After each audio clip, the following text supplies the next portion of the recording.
वालेकुम अस्सलाम वरहमतुल्लाहि। अरे शमेला बहन, आप सब इतने सारे मिलकर कहाँ जा रहे हो? अरे उनैसा बहन, आपको मालूम नहीं, आज चारशंबा का दिन है और हर चारशंबा हमारे मोहल्ले में औरतों का इज्तिमा होता है और आज हमारे मोहल्ले की मैमुना बाजी के घर औरतों का इज्तिमा है और हम सब शिरकत के लिए जा रहे हैं। आप भी हमारे साथ चलिए। अरे बहन, एक इज्तिमा उज्तिमा क्या होता है? सुनते सुनते तो हमारे कान ही पक गए।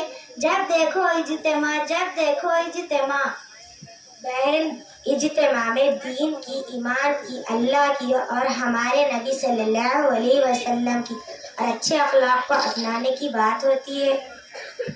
अच्छा, मैं समझ गई। एक औरत कहती है कि नमाज पढ़ो, रोजा रखो और ज़कात अदा करो, और कहती है कि फिल्म मत देखो और बेपर्दा मत घूमो, और कहती है कि टीवी मत देखो और बाजार में मत घूमो और आधे आस्तीन के कपड़े मत पहनो और नेल पॉलिश मत लगाओ, वगैरह वगैरह। यही ना? हाँ, हमारे मस्जिद के इमाम साहब है ना वो भी इस तरह की बातें बयान करते रहते। ये सब सुनते सुनते हमारे कान ही पक गए। बस और कुछ बातें मत करो।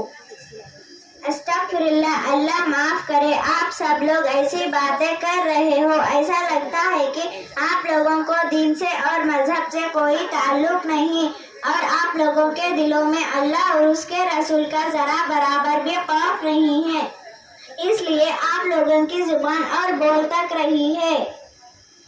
ये लड़की, खबरदार, जो तूने हम लोगों को कोई इल्जाम लगाया तो याद रखना। अब मैं भी बता देने जा रही हूँ कि चट्टान खान की तरह पठान खान साहब की बेटी हूँ।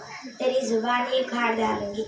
बस ये भी कोई बात हुई, हमारे दिलों में अल्लाह और उसके रसूल का कोई खौफ और डर नहीं और दीन और मजहब से कोई ताल्लुक नहीं। हम लोग तुमसे ज़्यादा दीन के बारे में जानते हैं। दोबारा ऐसी बात जुबान से निकली तो तेरी जुबान ही खींच डाल।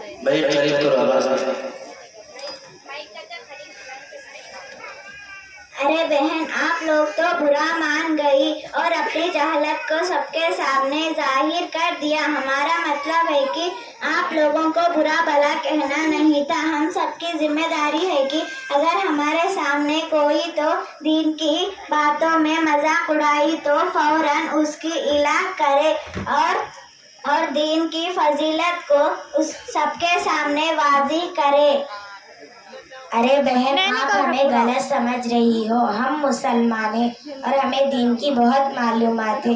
हम दीन का मजाक नहीं उड़ा रहे हैं।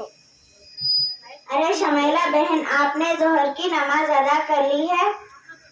नहीं, आपने जोहर की नमाज क्यों नहीं अदा की? अरे बहन, कहाँ जाने की फुर्सत नहीं है तो मैं नमाज कैसा पढ़ूं? अरे बहन, अभी तो आपने कहा कि हमें दीन की बहुत मालूमात है और आपको नमाज के लिए फुर्सत नहीं। ये कौन सा दीन है और ये कौन सी दीन की मोहब्बत है? बहन, जुबान से कह देना काफ़ी नहीं, असल तो अमल मकसूद है। और आपका ये कह देना है कि नमाज पढ़ने के लिए फुर्सत नहीं और आप ये कहना चाहती है कि नमाज वो पढ़ते हैं जिनको काम नहीं होता। नमाज पढ़ना उन लोगों का काम है जो बेकार होते, हालांकि नमाज तो अल्लाह का हुक्म है। अरे बहन, एक दो नमाज छूट भी गई तो क्या होगा? तौबा तौबा, अगर हम नमाज नहीं पढ़ेंगे तो कब्र में बड़े बड़े सांप आकर धंसेंगे और बड़े बड़े बिच्छू आकर दांत मारेंगे। हम तो अपने घर की छिपकली से डर जाते और हवा से दरवाजा हिल जाए तो डर जाते, पर आखिरत में हमारे चीख और पुकार सुनने वाला कोई नहीं होगा। उस अंधेरे गड्ढे कब्र के बारे में किसी ने सोचा है कि वहाँ क्या होगा? अरे बहन, ऐसी बातें मत करो, डर लगता है।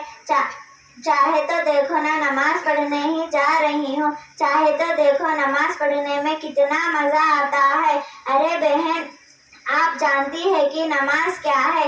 नमाज, हमारे नबी सल्लल्लाहु अलैहि वसल्लम ने फरमाया कि नमाज मेरी आँखों का नूर है और अल्लाह से मुलाकात का जरिया। अरे बहन, अल्लाह तौबा। बताए तो ऐसी दुनिया में बहुत सी होती है।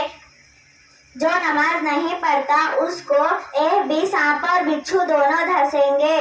जी बहन, हमारे नबी सल्लल्लाहु अलैहि वसल्लम ने फरमाया कि ये सजा सबको मिलेगी, ऐसी बड़े बड़े अजाब तो जहन्नुम में मिलेगी। बहन तौबा कर लो, तौबा। तौबा करती हूँ कि अब से वक्त निकाल के नमाज की पाबंदी करूँगी। अरे बहन, आप वक्त निकल गया की बात कर रही हूँ। नमाज पढ़ने में थोड़ा ना 2-4 घंटे लग जाते हैं। 2-4 घंटे लग जाते हैं। हम टीवी के सामने 2-2 घंटे बैठ रहते हैं और कोई मेहमान आ जाए तो वही 2-2 घंटे निकल जाते हैं, मालूम ही नहीं पड़ता। अरे बहन, आपने तो बिल्कुल ठीक कहा।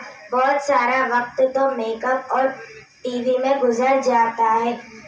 हम नमाज के बारे में कुछ और भी बतलाए ताकि हम नमाज के पाबंद बन जाए। बहन, मैं आपको नमाज के बारे में क्या क्या बताऊं। हमारे नबी सल्लल्लाहु अलैहि वसल्लम का इरशाद है कि नमाज ही जन्नत की कुंजी है। अस्सलामु अलैकुम वरहमतुल्लाहि वालेकुम अस्सलाम व रहमतुल्लाहि व बरकातुहू। फी अमानिल्लाह।